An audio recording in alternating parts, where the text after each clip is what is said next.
His name has long been synonymous with power and wealth.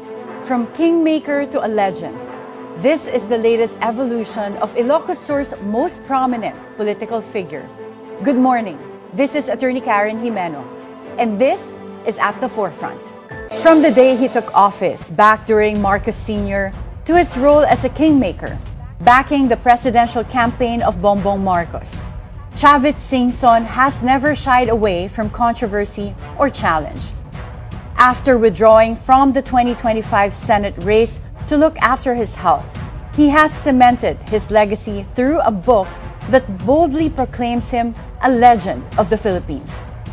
What are the 700 questions that Manong Chavit answered in his book? What are the new chapters he is willing to write in his storied life? With us this morning back at the BNC studio is former Ilocos Sur Governor Chavit Singson. Good morning, Manong Chavit. Good morning. Manong Chavit, back in the May elections, you had to withdraw from the Senate race because of your health. Gaano po kaseryoso yung naging health issue nyo that time? No, nag-withdraw ako because tinaman ako sa lungs. And at that time, parating yung 4 na galing sa China, monkeypox at lahat. Mahirap daw akong tamaan ka uli. Kasi twice ako tinamaan eh. So kako, mananalo ka na, sabi yung mga governors, mga mayors, malakad lahat sila. Ako lang ang tumaas ang rating from November, from nothing, November, 11% among the candidates. December, ganoon din, 10%. So before February, nasa loob ka na, sabi nila. Nung nagkasakit ako, iniisip ko, maski manalo ako, baka tamaan uli ako, yun ang kinakatakot ko. Total, nakakatulong naman ako. So siniguro ko lang na mga transport group, which I promise to help, hindi ko kayo iwanan ako. Mag-withdraw lang ako, hindi ko naman kailangan pumunta pa sa Congress, sa Senate, para tulungan ko kayo. So, tinuloy niyo po yung pagtulong Tinuloy ko, silugi ako. Dahil yun ang pangako ko sa kanila. And Manong Chavit, at that time, nakita niyo na yung results ng 2025 May elections. Yes. Do you have any regrets? Because okay naman ang relationship niyo with Vice President Sara Duterte. Yes, yes. So, she could have endorsed you, and merong mga kahit na hindi kilalang personalidad umakyat dun sa rating, dun sa nakita natin sa midterm election. Do you have any regrets na naisip nyo nanalo sana kayo? Hindi, wala naman. Hindi ka katakot-takot ng endorsement sa akin ni PRRD. In-endorse ako ng gusto. So I'm sure makakuha ko malaking boto sa Mindanao. Pero yun nga iniisip ko, kung tamaan uli ako, lalong di ako makakatulong sa ating kababayan. So magpalakas na ako, anyway magagawa ko naman yun without going to the Senate.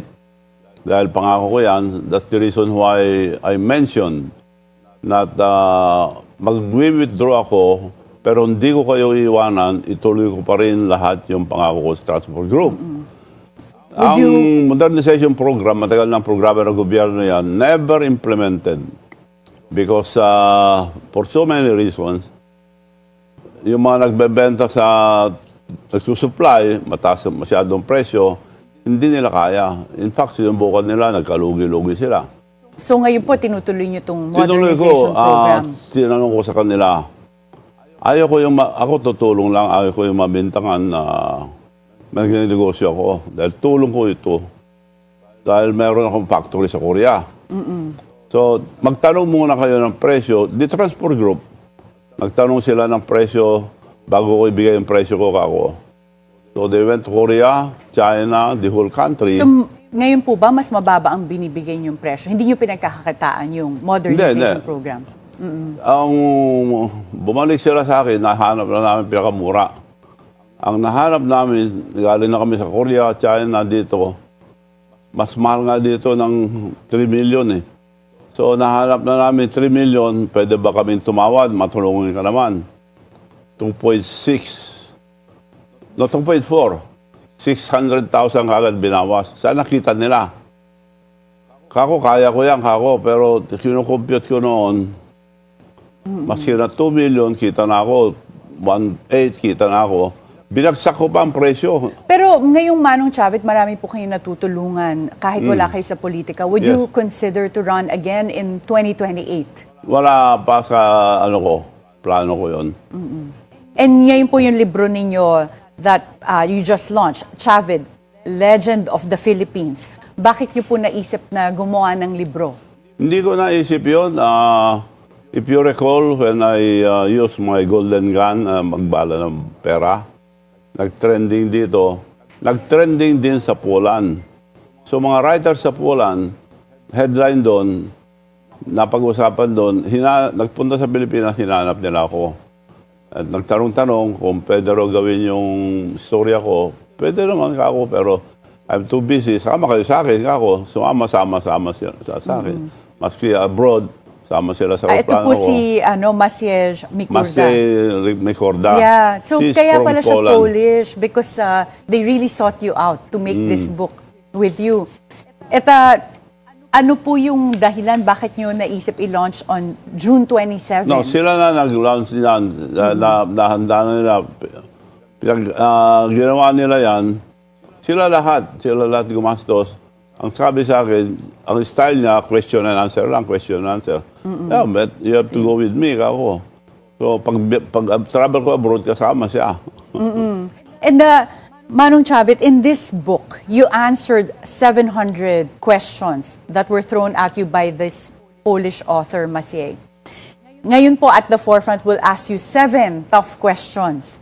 So, tamang-tama meron po dito mga related sa inyo that are now relevant again.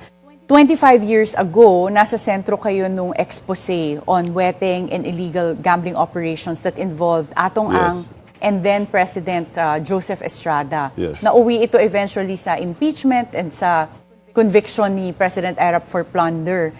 Ngayon po, may kinakaharap na naman na issue si Atong Ang dun sa missing sa Bungeros. Ano po yung palagay niyong dahilan? Bakit nadadawit na naman dito ngayon si Atong Ang pero sa sabong? Well, napagsabihan na si Atong Ang noon na-reprimand na noon na wag na lang negosyo ng mga tungkol sa illegal number games. Pero iba naman yun eh. Allowed naman yung ginawa nila noon. Kaya lang nagkaroon ng problema dahil nawala yung mga sabongero. So whether true or not, it's a problem. They have to prove it. At nobody's above the law. So if they can prove, dapat parusahan lang yung mga dapat na parusahan. Kung hindi totoo, then they have to clear lahat yung mga dinamanda nila. Back then, nung around 2000s, nung nadawit po si Atong Ang dito sa issue ng weteng, pumunta po siya sa US pero naaresto siya doon ng US authorities. And eventually, upon extradition, dito naman po siya na-detain. Palagay niyo po ba this time with the issue on sabong, kaya niyang lagpasan itong issue na ito? Depende sa mga ebidensya. Yung mga witnesses, kung hindi mag-back out, makukonvict yan. Pero karamihan dito kasi sa Pilipinas, ang napansin ko, we have good laws, but the implementations are bad. Maski na tama ka, nababaliktad nila sa hustisya eh. Pag nanalo ka man, akyat ka sa kawan, nababaliktad. So, nababaliktad lahat eh. Hindi rin tama yung mga ibang dapat ma-review rin yung mga madisiplina rin mga judges natin. Marami rin mga hindi magandang judges natin. Palagay niyo po ba malaking bagay ang nagagawa ng pera when it comes to our judicial system? Nababago na lang, nabibili yung mga testigo.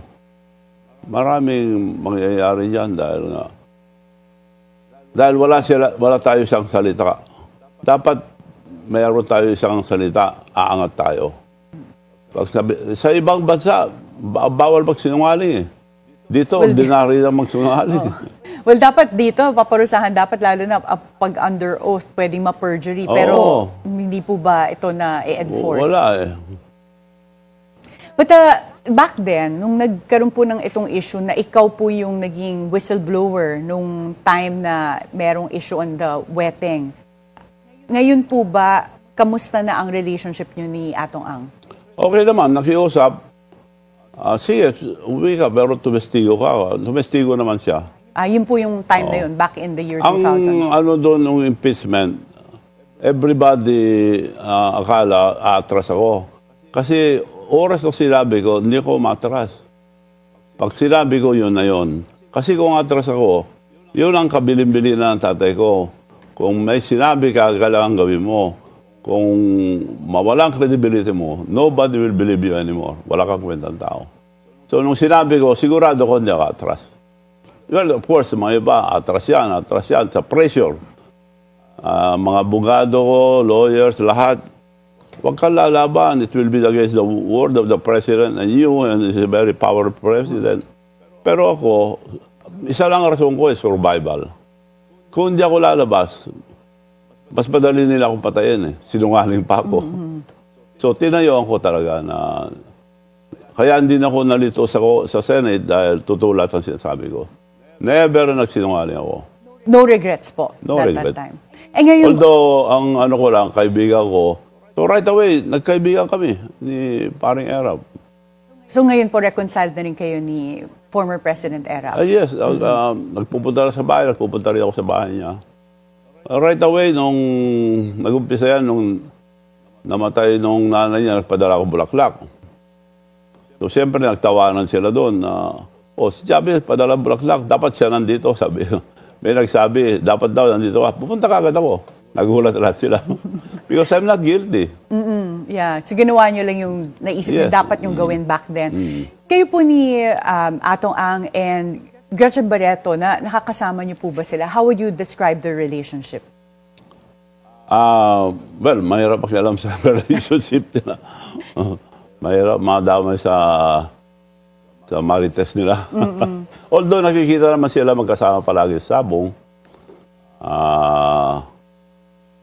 But I don't think kasama naman sa mga nangyari si Gretchen. Although magkasama sila, siyempre, pag may nasabi man si Ato, hindi niya sasabihin kay Gretchen.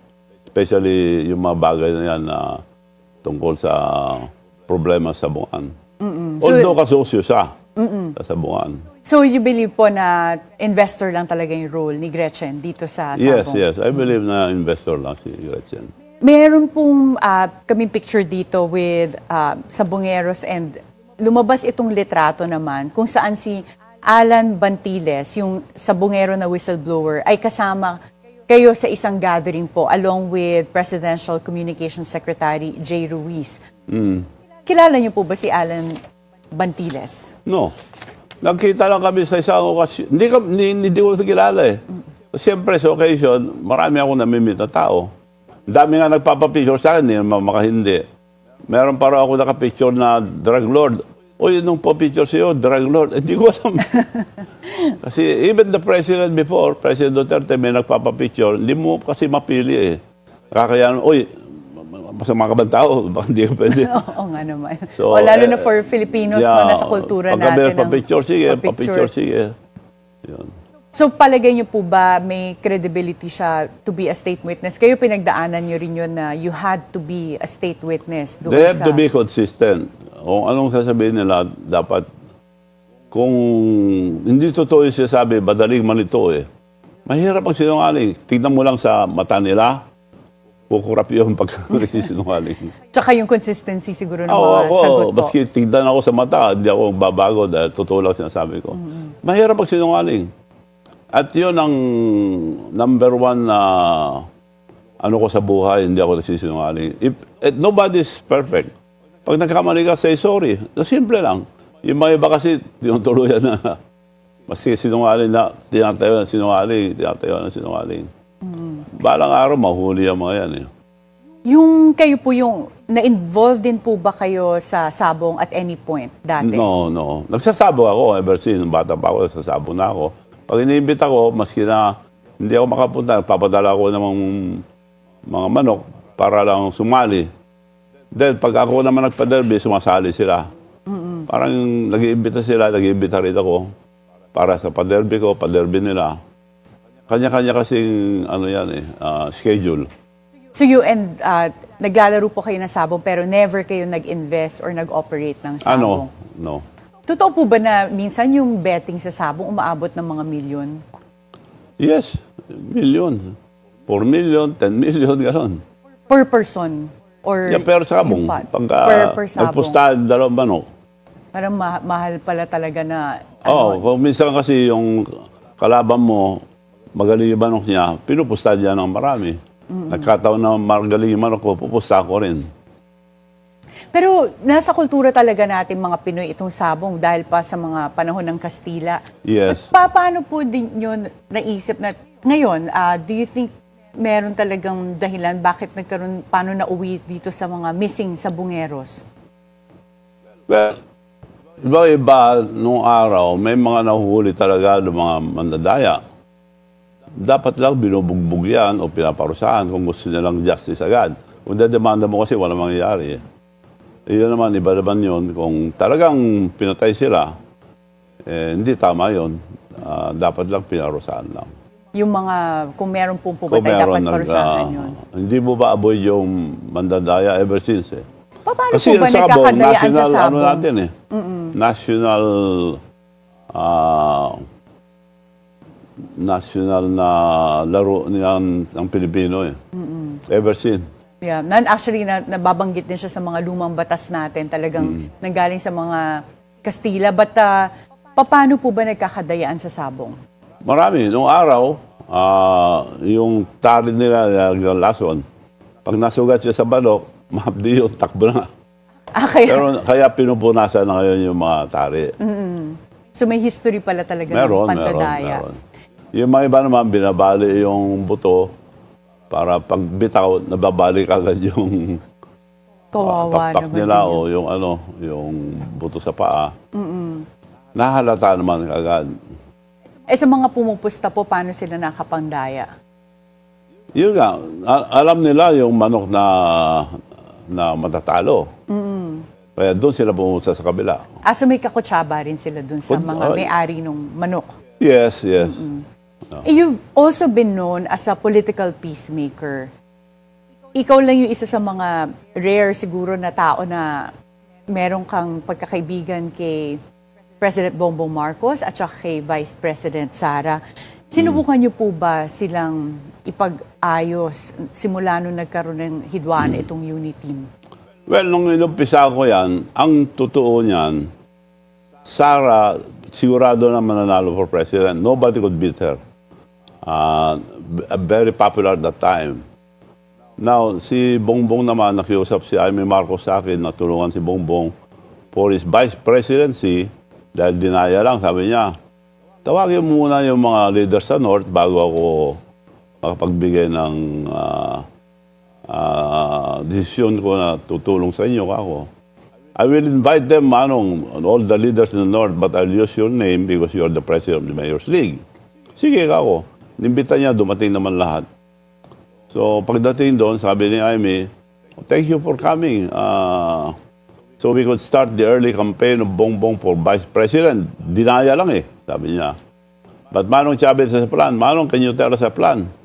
Kako, magpapile tayo for President, for Vice. Marami kang makakalaban dyan. Kung ang gusto kong mangyari, mag-file tayo ng for President, wala pa na magpapile Pero pag nag-file si Sara, you have to slide down.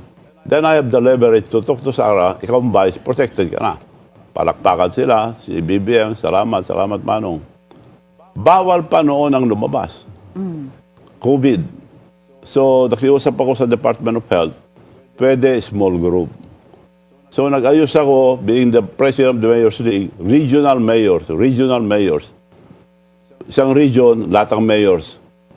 So, nakilala si Bongbong sa mga mayors. Yung mga mayors nga, paano si Sara? Then, nag-uusap na kami ni Sara, may plano ako dyan, ako. For president. Sara for president Hindi, okay lang yan ako. So, nakako naman si Bongbong mag-slide down. O in the end, bakit hindi po nag-slide down si Nagkataon ng problema nung popular na si Bongbong dahil sabi sa akin ni Bongbong noon, Manong, ang swerte ko, ikaw ang presidente ng Mayor's League. Puro mayors ang minimit ko ngayon. Ang laking tulong ng mga mayors. Nung tumakbo ako noon, wala akong isang mayor, sabi niya. So nung nagka-momentum na po siya, ayaw na mag-slide down? No. Wala nang pagkakataon na gano'n dahil nung kinausap ko si Sara na pag nag-file ka, willing si Bongbong, yun ang usapan namin dahil kami mga mayors, committed na kami sa iyo. As we have committed. So he's willing to slide down. Hindi naman, hindi na ako tatakbo ngayon. Next time na lang, sabi niya. Bakit naman? Hindi, marami rin hindi ko nang makwento yung mga nangyari. So, ayaw na niya. So in the end? So kako kay Bongbong, bingo ako. Wala ka ng kalaban. Yung pinakamalakas for president, ayaw na tumakbo, good for you. Tuwan-tuwa siya. Tuloy-tuloy na kami lahat. Tuloy-tuloy. Ako lahat ang ginamit lahat ang aeroplano ko, kasama ko siya, ako nagkukontak sa mga mayors, ako nag-aaral sa lahat, support. Pag may banat kay Bongbong, ako nagsasagot. Pero after election, may Alzheimer na si Bongbong, hindi na ako kilala. So ngayon po ba, kanino kayo mas malapit? Kay President Bongbong Marcos or kay Senator Amy? Kay Lam, malapit naman ako dahil tinutulungan ko sila tuwing eleksyon. So, ito na siguro last na pag-support namin sa mga Marcoses dahil hindi na kami kilala. So ngayon po, ang support nyo, kung sakaling tumakbo si Vice President Sara sa 2028, will be with I will Vice support her. Okay. And Manong, kayo rin po yung kilala bilang isang kingmaker, pero yung family mo is also in politics. Yes. So there was recently a feature wherein nabansagan kayong super obese dynasty kasi sa pamilya ninyo, 23 candidates ang mula sa Singson family sa nakaraang election. Yeah, I would like to explain that. Yes. Noong araw, ayaw kong dynasty. In fact, I'm one of the authors of the anti-dynasty. We need that law. Dahil kung hindi, ang karamihan kasi dynasty because they have to protect their own interest. And kung ibibigay nila sa iba, babalikan sila at sisirain yung mga nagawa kong maganda. So, it's on record, tumakbo nung governor ako, tumakbo yung kapatid ko ng babae na congresswoman, hindi ko sinuportahan. Huwag ka tumakbo ka ako dahil ayaw kong ang dynasty. Nandyan na ako eh. Manong akong gusto ng tao dahil they like you, gusto nila akong tumulong sa'yo. No, hindi pwede. Tumakbo. I have to campaign against her. Wow. So yung mga tao, totoo ba, ayaw mong iboto labi kapatid mo? Huwag niyo iboto. Kung manalo yung kapatid ko, wala na akong credibility. Parang niloloko ko ang tao. Ako. Hindi nila binoto. Talo yung kapatid ko, ang babae. Twice. Yung babae naman na isang kapatid ko, gusto ko tumakbong mayor dahil pinipilit ako. Wag. Hindi ko pinatakbo. So, again, the same. A campaign against my sister, huwag niyo iboto. Sir, sigurado ka ba wag namin iboto? Gusto namin, wag niyo iboto. Kung iboto niyo, mawawalan ako ng kredibilidad. Parang niloloko ang tao. So, paano po ayaw ko talaga sa politics ang ibang mga anak niyo rin po, like si Ryan, ganito nangyari. Nung hindi ko sila pinapatakbo, yung mga nilalagay ko, pinalalaki, sinalalaban ako, kontra ako. So, I'm to look for another candidate. So, hanggang dumating ng panahon na lahat ng pinalaki ko, kumalaban sa akin. Di yung anak ko na, kapatid ko, di ako kinukontra. So ngayon po, medyo... Kung gusto ng tao, sige ako. Oo, ngayon tanggap nyo na po na kahit kapamilya nyo. Kasi irrelevant na yung dynasty. Nung araw, takot ang tao, nabibili. Ngayon, kung maski may pera ka, kung masama kang tao, hindi ka boboto. So, irrelevant na yung dynasty. Kagaya ngayon, bawal na nga ang mag-election for 3 times. Asawa rin nila, mga kapatid nila nilalagay, the same. So why not let the people decide? Oo, you Marami believe lang in dynasty na nasira Oo. dahil hindi magandang patakbo nila. So naniniwala po kayo na ang tao marunong pumili ng gusto nila? Marunong na ngayon. Hindi kagaya ng araw na madaling matakot, madaling mabili. Before, umaandar yung Bili-bili ng boto or patronage? No, yung mga ibang politician, they rule through fear. Takot ang mga tao. Ngayon, pag hindi natakot ang tao, wala na, masyadong gawin mo. As a kingmaker, sino sa tingin niyo po ang malakas na kandidato for the 2028 elections, sa presidential elections? Well, as of now, si Sara Duterte pa rin. May As of naisip now, po ba ewan ko kayong mga kung dark masisira horse niya. na maaring lumutang? Wala pa ako nakikita. Depende lahat sa impeachment na mangyayari. Dahil kung masira nila si Sara o hindi. Pero malakas pa rin si Sara. Na nakita mo, nag-impeachment. Lahat yung in-endorse ni BBM, bumagsak. Lahat yung in-endorse ni Duterte, umangat. Palagay That's a niyo po protest against the Marcoses. nagulat pa po ba kayo nung nagkaroon ng watak-watak sa unity team? Nung Yes. nagkahidwaan? Yes, dahil sumama ako dyan dahil unity eh. Pagsasama. Yun ang palagi kong kasama sa leadership ko sa Ilocos Sur. Lahat ang nakalaban ko, kaibigan ko eh. Right after election, I reach out. Pinakaibigan ko sila. Now, you can criticize me, but gusto ko yung constructive criticism. Sige, balatan niyo ako, ituro niyo ako kung anong gusto niyo gawin para matulungan natin ating bansa ako. I like criticism, but it should be constructive criticism, hindi yung... Meron kasi mga attack dog dyan na badat ang banat. Kung sabihin mo pula, itim siya. Kung sabihin mo itim, pula siya. Para lang mangontra talaga. Para lang mangontra. Okay. Meron din mga gano'n na problema. Manong Chavit, Vic Singson is your apo na po ba? Or is he your son? Yes, yes. Apo. Yes. He was recently linked with Kitty Duterte. So there's a picture of them together na si Kitty yung nag-post. Kitty Duterte posted a dinner date with your grandson, Vic Singson.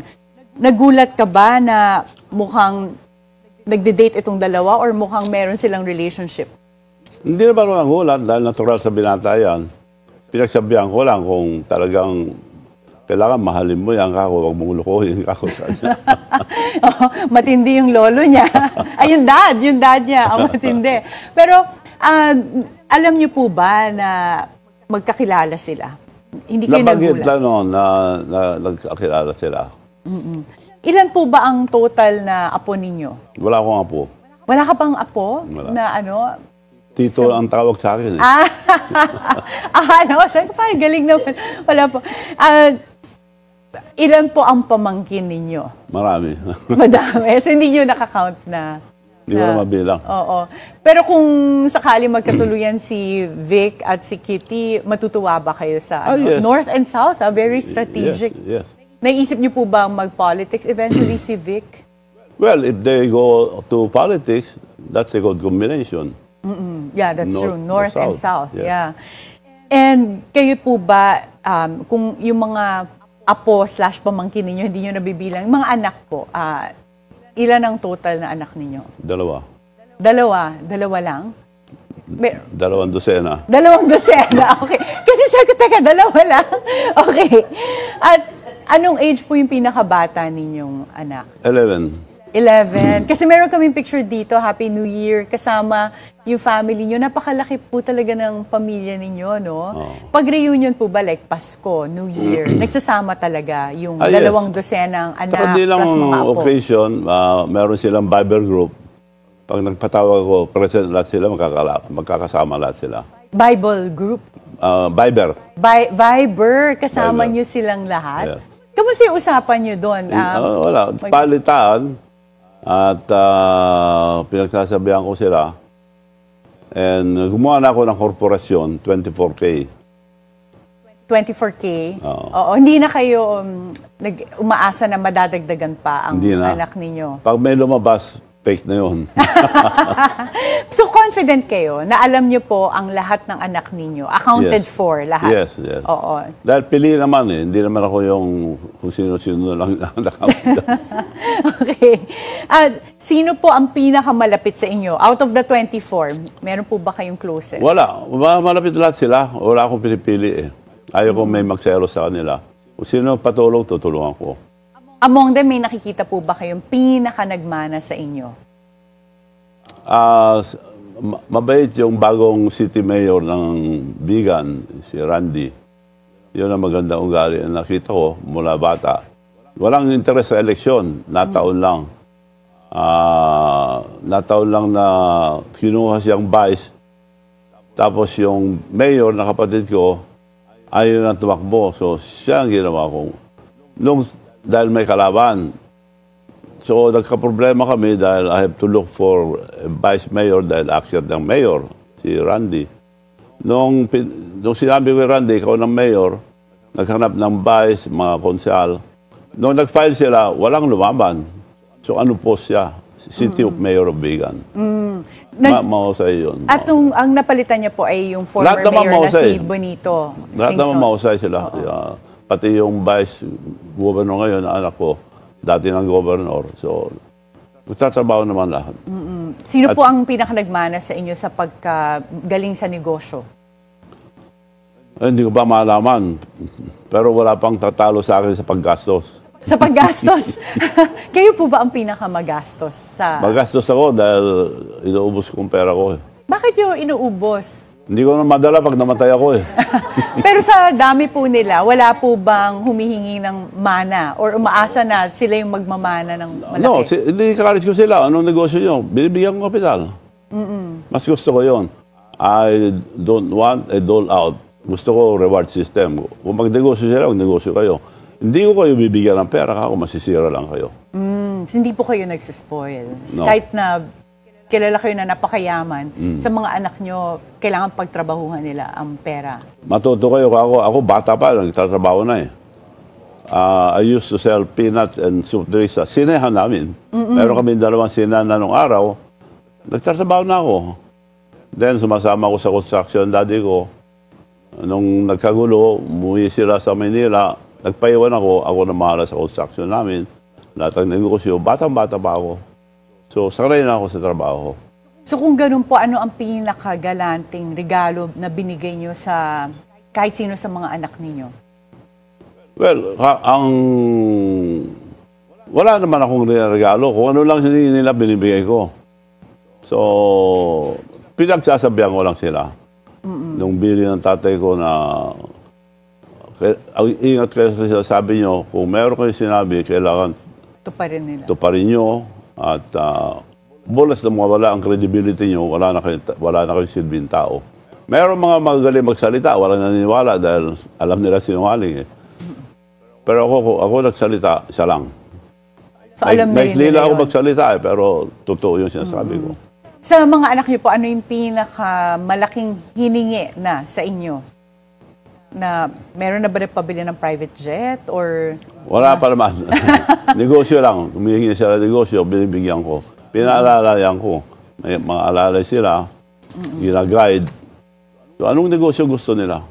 So pagpuhunan po, ano yung pinakamalaking nahingi sa inyong puhunan? Yung bunso ko, si Ryan, dahil hindi ko alam kung hindi ako tatagal eh. So, inuna ko muna yung bunso. Baka mamaya hindi nakabot. So, binigyan ko ng hotel kagad. Wow. Okay. So, galante naman dalawang pala hotel. talaga. Oo. Basta gagamitin sa negosyo, galante po Oo. kayo. Kasosyo niyo po ngayon ang GMA Network para sa movie production. Yes, yes. Bakit niyo po naisip na movies kahit na medyo matamlay ngayon ang industriya? Dahil gusto kong tulungan ng ang movie industry natin. Dahil nung araw, ang nanay ko producer. Marami nagawang pelikula dahil murang-mura lang nung araw eh. 100,000, 120,000. Para mag-produce. Buo na. Ang bayad ko sa mga artista nung araw, 1,000, malaki na sa kanila. Pero malaki na rin Bida. ata yung 6,000 dati, no? Dati. Pinakamahal nung araw, 120,000 si Fernando po. So, mura lang nung araw. Pero ngayon, mahal na. Billion. So, gusto ko lang tumulong talaga sa industriya. Kaya po kayo pumasok sa Kaya ako movie pumasok. production. Marami ngayon. ako ginawa, wala naman akong kasama. Nung nag-uusap kami ni Atty. Annette Gozon, kami nang gagawa. O sige ako, bigyan ako ng pera. Sila nang bahala. Meron pong balita na gustong i-produce ni Manny Pacquiao ang buhay ninyo into a biopic movie with Mark Wahlberg. Narinig nyo na po ba to at anong comment nyo dyan? Si Manny Pacquiao po, ipoproduce ang buhay nyo into a biopic with Mark Wahlberg. Yung isang Hollywood. Opo. Kilala namin yun. Na-meet na namin sa Vegas nung araw. Kung ganun po ba, interesado kayo? Kung international production of your life? Well, bakit hindi? At basta magaling yung producer. In fact, may mga writers now from New York na darating sa July 4 na gusto ko rin gawin yung story ko. And may mga foreigners na gustong gawin yung ano ko. Especially the book na Ito, ginawa The Legend. It was written by a Polish guy, Tigapulan. They will translate it into 15 languages. Oo. So Tagalog, English, Arabic, Chinese, So ito po magiging Japan. worldwide available in different languages. Ang plano na worldwide. Yeah. And then actually, I received may correction po kami na yung biopic is about Pac-Man pala, co-produced with Mark Wahlberg. Yeah. Kung sakaling it's about Pac-Man naman, are you going to be interested in producing a film like that? Yes. Tutulong ako sa kanya. Si Manny kasi pambihirang tao. Kaya lang, ang problema lang sa kanya, madaling umuo, marami nang loloko sa kanya. They're taking advantage. Especially nung tumakbo siyang presidente, they really took advantage of him. Winartahan lang siya ng winartahan. Kamusta po ang relationship niyo ni Manny Pacquiao now? Okay naman. Right after election, magkaibigan kami. Inimbita nga ako nung nag-aaway na kami sa birthday niya. After election na lang ako. So after election, nagpunta ako sa birthday niya. So nagsalita ako ron. I'm glad that we are back. Talagang ganyan na magkaibigan para mag-asawa. Nag-aaway-aaway ko minsan. Ayun, nagkalikan na kami kako. So bating-bati na po kayo. At manonood po ba kayo sa laban niya sa Vegas? Yes. Ako nga, ang tansya ko mahirapan. Pero it's a big thing kung manalo siya. Nung 26 years old, sinabi ko na sa kanya, Manny, mag-iibong ka ng pera mo dahil at the age of 40, as a boxer, you will be very old. Magbabago reflexes mo. Yung reflexes niya nung araw, madaling umiiwas eh. Ngayon, nantay niya suntok. So, yun ang pagbabago dyan. Pwede ka lumaban sa mga kaedad mo, ako. Pag may lumaban sa kanya, matapang kasi. Laban ang laban. Dinaya lang siya sa Las Vegas eh, yung binugbog siya. Ang kalaban niya, Spence, nakapublish, pustahan na. Nung maglalaban na, pinalitan. Yang pinalit, ang tangkad, yun ang naghahanda talaga. Talagang dinaya siya, sinadya. Yun, nadaya siya na Pinalitan. Na napalitan. So that was something you didn't expect as well. And yun ang talagang hinanda na kalaban niya. Nag-practice ng gusto. Pero hindi niya kalain. So sa inyong palagay po, hindi accidental yung pagpalit? Plinano Hindi, yun? plinano. Meron yung boxer, si Charlie Suarez. Hindi pa natalo. Sabi niya sa akin, patulong sa akin, wala na akong pag-asa rito sa Asian countries. Kailangan ihanapan niya ako laban sa US. Agad-agad, pinalaban ko sa US. Binigyan naman ni Babarov na kaibigan ko. Noong unang laban, pinalitan na naman ng matangkad yung kalaban niya. Iba nakapublish. Hindi pwede yan ako.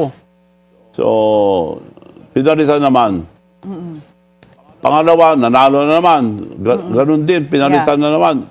Pangatlo, for championship na pinalitan naman matangkad. So naranasan nyo na naman po?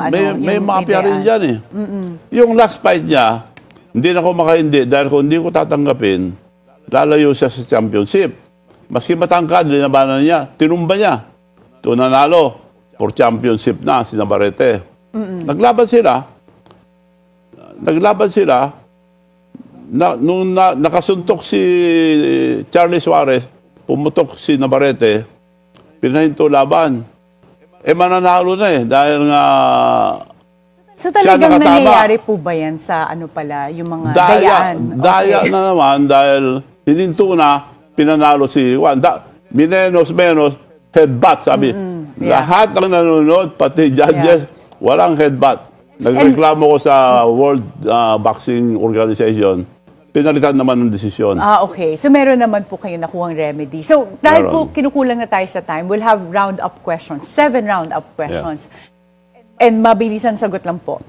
Paano nyo gustong maalala bilang politiko? Na sincere maglingkod.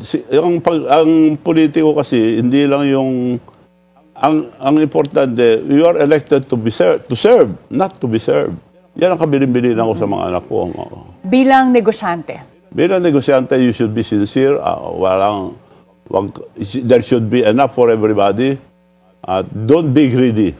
Don't be greedy. Magandang aral po yan. Don't be greedy. Greedy is always the downfall of everybody. Greed is the downfall of everyone. Yes. Bilang philanthropist? Well, you have to spend your money. Kaya sinabi ko, hindi mo madadala yan eh. I have a big project now. Yun na lang last project ko siguro. By putting up the tallest Jesus Christ in the world. Oh, saan niyo po ilalagay? Sa Ilocos. Sa Ilocos. Yes. Ang tallest now is Brazil, 39 meters lang. Among the images. Ngayon, gagawin ko 141 meters. Wow. And ikayo po magpa-fund nun completely? Yes, yes.